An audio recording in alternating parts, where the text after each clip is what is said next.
Hi, everybody, and welcome into Chatting Celtics and Red Sox this evening. And I want to welcome in Pat, who is wearing his green, must be feeling really good about everything for the Celtics here in game three. So we're here to break it down. Brendan is off for a little while, he's a traveling man. Pat is joining here from Bay State Sports Pod. I'm representing the Face the Facts end. Pat, how's it going? Feeling good tonight Oh, about the Celtics? we're feeling great, Nick. We Celtics with a big win. Celtics looking good. Back to defense. Back to feeling good. Back to looking good. I'm thrilled. Yeah, it was one of those games where there was a lot of chatter. There was a lot of talk about what was going to happen in game three with the Celtics traveling to Cleveland and everything and taking on the Cavs. The Cavs just punched the Celtics in the mouth on Thursday night at the Garden.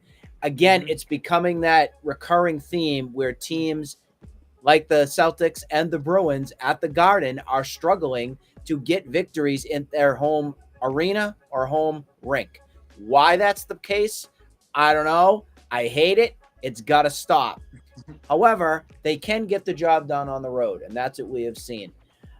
My big takeaway here from this evening, and much like we do with yours, was trying to figure out what we would see out of Jayson Tatum in this game, especially after the game for game two with that post-game conference and everything that he was able to talk about. Oh, don't worry about it. We will be fine. It rubbed people the wrong way. I don't know about you, but I didn't give you that warm and fuzzy feel with him after he talked. No, it definitely didn't give you that warm and fuzzy feeling, especially when it's not like last game was the first game he's been doing that with the playoffs. He's been Yeah. doing this all playoffs. He's been kind of underachieving. I mean, granted, it's Jayson Tatum. He's still going out there and getting 20 points and a million rebounds and a couple assists. But at the same time, like, you're Jayson Tatum. You got to be leading this franchise. You got to be the face that everyone looks up to and goes, Jayson Tatum got his. Look at Donovan Mitchell.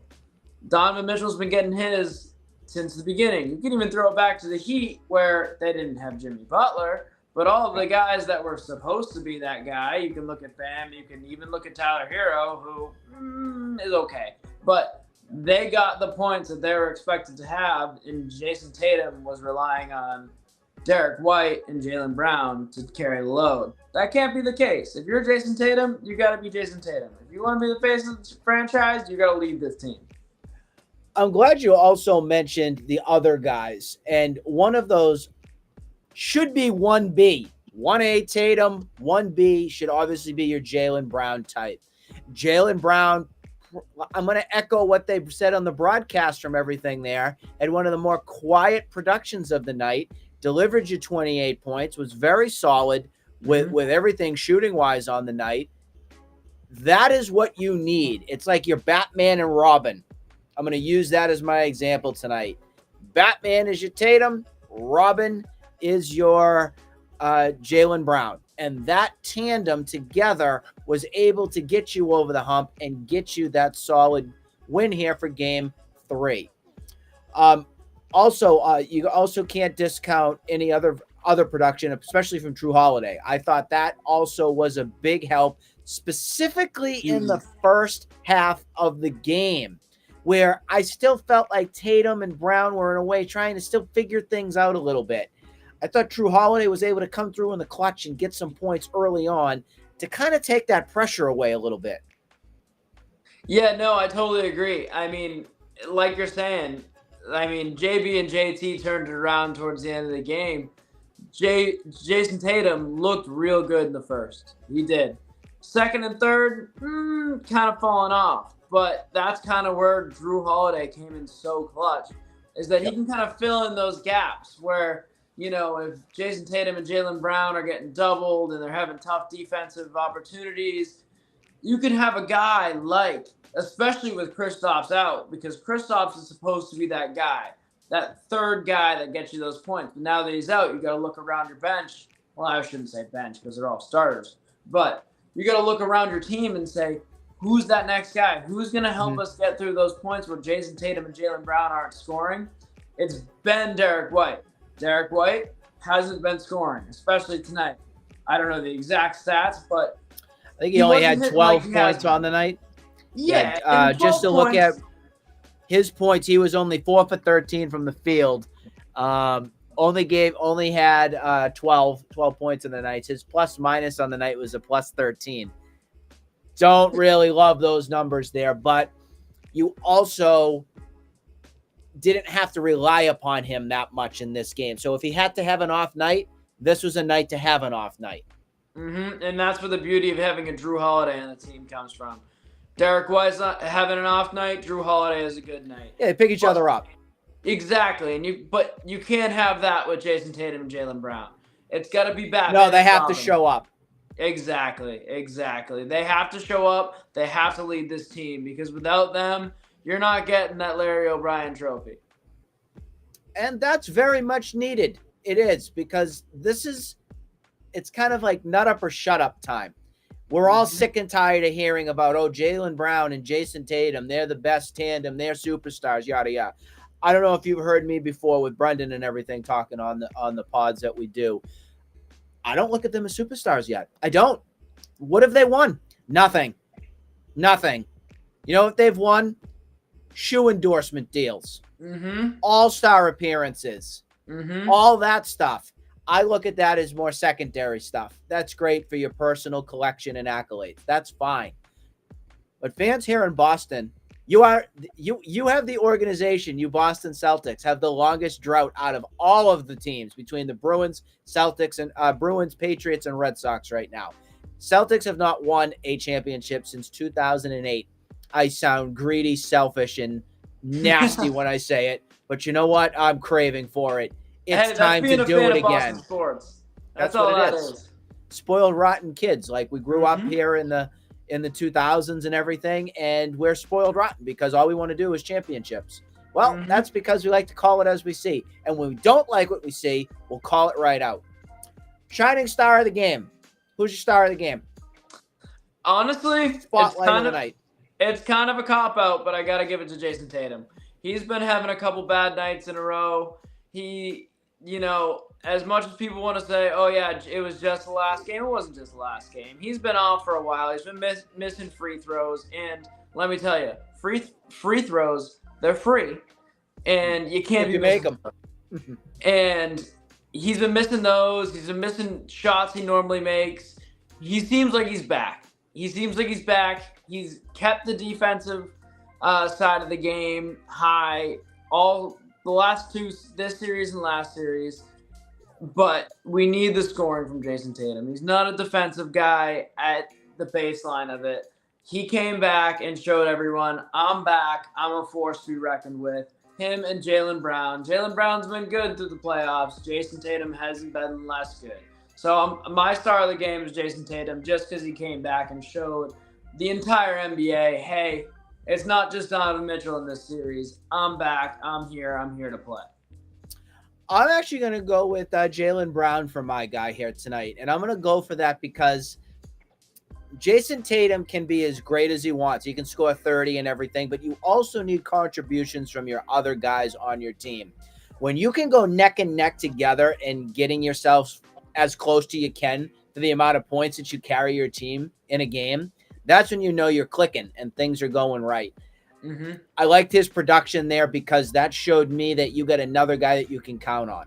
And having that tandem together leads you to victories. And this was one of those games throughout this entire playoff run that we've seen with those two absolutely helped lead you to victory here tonight. And I need to see more of that. Those are your big money guys. Those are the ones that you pay all the everything, the kit and caboodle to. They got it done tonight. So proud of them. But Jaylen Brown is my guy. Now we have to go with who we're calling out. Who do you call out tonight? Derek White. Okay. He's been fantastic on defense. That's his bread and butter. That's what he knows best. But now he's the Celtics, and the Celtics need more out of him. I mean, he had a horrible shooting night tonight. I mean, I know he had a couple points, and he had a bunch of good defensive plays. Defensive plays, at this point, I expect that out of Derek White. What I now expect out of Derek White is to have some productivity on offense. If you're taking a million shots, you're going to start looking like Marcus Smart. We don't need another Marcus Smart. Mhm. I'm the biggest Marcus Smart guy. Forever and always will love that guy. But I don't need another point guard chucking up threes when he's not hitting them. He's got to hit them. That's a great take right there. I'm actually going to go with Al Horford here tonight because Horford is the guy where if you are out a Kristaps Porzingis for an extended period of time and you need that veteran leader to contribute and to get clutch buckets and everything, he couldn't hit a broadside of a barn tonight. Nothing. He had 2 points on the night, folks. I hate calling out Al because I love the character, the demeanor, and everything he means to the Celtics. But that tonight was horrible. Mm-hmm. I would have rather seen more minutes from Hornet or Sam Hauser in certain roles from that, because Al needs to be a leader here. Yes, he can lead, especially on the defensive front, and doesn't have to make it all shiny with the score sheet. I'm looking for something in the little of 8 to 15 points a night of some sorts. But anything less than that, I have to question the move on why he's even in the lineup at times. And that's painful to say that because I like Al Horford so much. So I don't mean to call you out, Al. I'm not going to cry about it, but I hope you don't either. But please, give me a better game 4, pal. Please. Yeah. Yeah, no, I totally agree with you, Al. That's a great take. And there was points in the game, even when Luke Cornett came in. I mean, he had an alley-oop from Tatum. He had Cornett, that is, had an alley-oop from Tatum. We always Cornett want to was say playing Hornet. well. He's got one of those names we want to call him a Hornet, but he's not. No. No. But still, I mean, he's a great. He was stinging tonight. He was real stinging. Yeah, he was stand away stinging tonight, and I'm with you. Yeah. I don't know why Joe didn't put him in more, and I don't know why he didn't Coach put my Joe guy Sam a Hauser raid in at him. more. Great take. Both those guys should have been in more than Al Horford. And like realistically, if this goes to 7 and KP isn't healthy, we're gonna need Al healthy because let's be real here. Al's that guy that can get between 10 and 15 points a game. But he needs to be rested because let's be real here. He's getting old. He's not the guy he used to be. He needs to be healthy. Joe needs to mix in and have more trust in Luke Cornett. And I think especially when Mobley is hobbled, as he was this game, and when he was out for extended minutes, as he was this game, and as the series goes on, as Mobley gets tired, because I can't sit him because we roast him when he's not in. Yep. You need Cornett in there when Mobley's not in the game, and just for the sake of Al Horford being a longevity player rather than tonight, we need him. Completely agree with you on that, Pat. Again, Celtics will play again on Monday night. We now take a 2-1 series lead in this series. They'll play again in Cleveland on Monday night. Before we wrap, the Red Sox are your backseat drivers right now.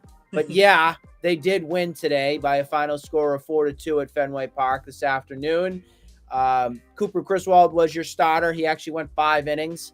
I'm not going to say he's earned a starting rotation spot just yet because you severely lack depth right now on who's going to be starting and everything and injuries and everything from that. But so far, the small sample sizes look pretty promising. The thing that stood out to me most on today's game was Raffy Devers. Finally, Pat, the Red Sox wanted to actually hit with runners in scoring position. Hallelujah. Crazy Hallelujah. thing. It's just amazing. You hit the ball and it goes off a wall. That's just what happens sometimes at Fenway Park when you want to actually do your job. Shocking. Yeah. Especially when you're the highest paid player on the team. It's nice to see you're producing. Yeah. Get you hit. The Red Sox will conclude their series against the Nationals tomorrow afternoon. The Bruins will be back in action for a, should I even say it, must-win game tomorrow night without Brad Marchand. He is out in concussion protocol, will probably not be good to go until after Game 5. That scares the living daylights out of me right now. We'll see what happens on that front, but this could be a series-altering shift if the Bruins do not get the job done tomorrow night. Final thoughts, Pat, before we wrap. Celtics in 5. Hopefully the Red Sox can pull it together. True gentleman sweep. I don't really either. I don't. At this point in time, Your owner doesn't care. I'm having a hard time even sitting through even an inning to watch this right now.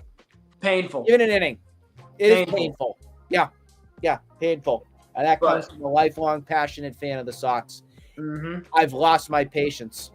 And, I mean, we've made some good plays. We've made some good team moves. But, hospital Red Sox on top of mediocre play, it's a little scary. I'm in no rush to head to Fenway, I'll tell you that. Nope. Well, tickets are cheap. Yeah, I wonder why. John Henry would probably appreciate that. You just throw them out in the street and you'll get lucky and get a golden ticket. That'll do it here for Pat and I this evening for this breakdown of a great Celtics victory here tonight in Game 3. Once again, the final score was 106-93. Pat, want to thank you for joining. We hope everybody has a great rest of your weekend. But before we wrap, happy Mother's Day to all you lovely mothers who are either with us or aren't. This day is for you tomorrow, and we salute our amazing mothers for all they do for us. I miss mine. See you all soon. Have a good rest of your weekend.